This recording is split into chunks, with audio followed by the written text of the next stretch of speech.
Hi everyone, I'm Rincey and this is Rincey Reads. Today I'm going to be doing a little bit of a discussion about YA or young adult literature. There was a study put out recently by Publishers Weekly that says that 55% of YA books are being purchased by people over the age of 18, and young adult literature is specifically targeted to 12 to 17 year olds. So 55% of the market is going outside their target. Of those people, 78% said that those books were for their own use or for their own reading. I think the discussion about young adult literature is always really interesting when you leave the young adult range. I was talking to one of my friends earlier in the year, and they know, I love reading books and everything like that, so they were asking me, oh, what have you read so far this year and what are some of your favorites? What would you recommend?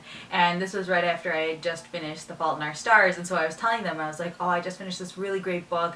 It's young adult. It's about a kid who has cancer, and it was so good. And they were like, a young adult book? I thought you were supposed to increase your literature education, not go backwards or something along those lines. And I was so thrown off by that comment. I understood what they were saying. They're like, you're an adult, why are you reading books for teenagers? But at the same time, I never really understood all of the hate or bias that people seem to have over young adult literature, that just because it's for teenagers, it can't be proper literature. People seem to look down on young adult literature as if it's no good. I understand that some of it does get a bad rap. People think that it's all just like, oh, I'm still gonna get in trouble for saying this, but Twilight type books. And people who like Twilight are probably offended by that, but I think you know what I mean, like just overly romantic or not focused on things that are important. But I think anyone who reads a significant amount of young adult literature can attest to the fact that sometimes young adult literature is a lot better than adult literature. One of the things that's really great about young adult literature is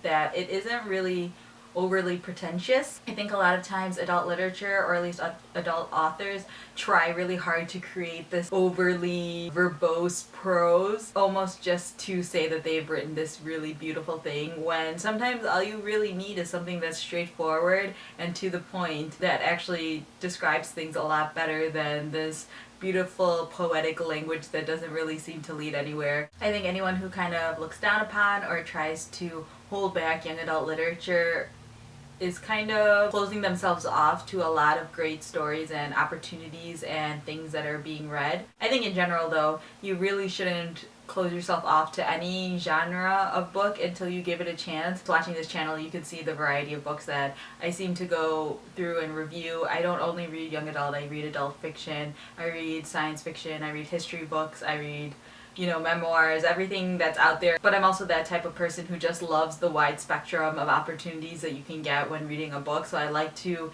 immerse myself in everything possible. I don't like to stick to just one genre or one category. So I feel like people kind of need to be encouraged to branch out a little bit. I saw a really great video recently about suggestions for, if you like this young adult book, you'll possibly like this classic literature book. And so I'll leave a link to that video down below. But I thought that was such a great video because I think a lot of times people are nervous about expanding into other genres, especially if you don't really know where to start, what's good and what's bad, what your taste will necessarily go into. So I think it can be intimidating. But I think it's also really important to do that every now and then, because if you're stuck in this little box all the time, you're never really gonna see what the whole world has to offer.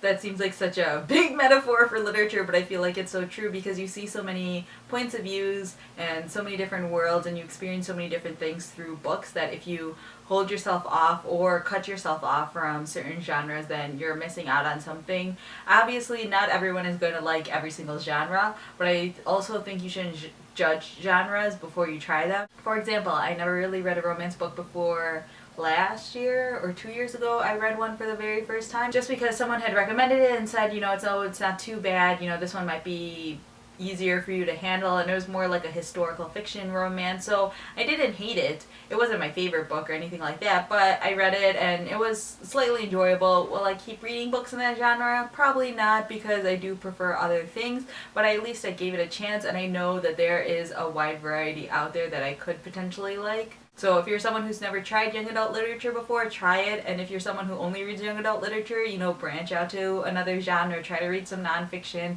try to read some fantasy, try to read something historical, try to read a memoir. There's so many different options out there. I definitely just feel like people shouldn't close themselves off to anything. Leave a comment down below. Let me know what your favorite genre is and maybe what's a genre that you haven't tried before.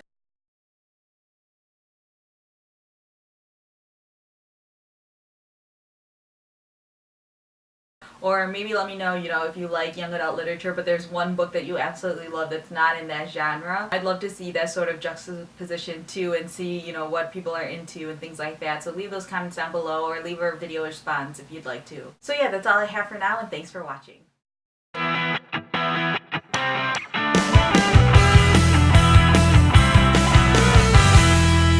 The books aren't necessarily like being purchased by, 78% of the people said that the books weren't, blah, blah, blah.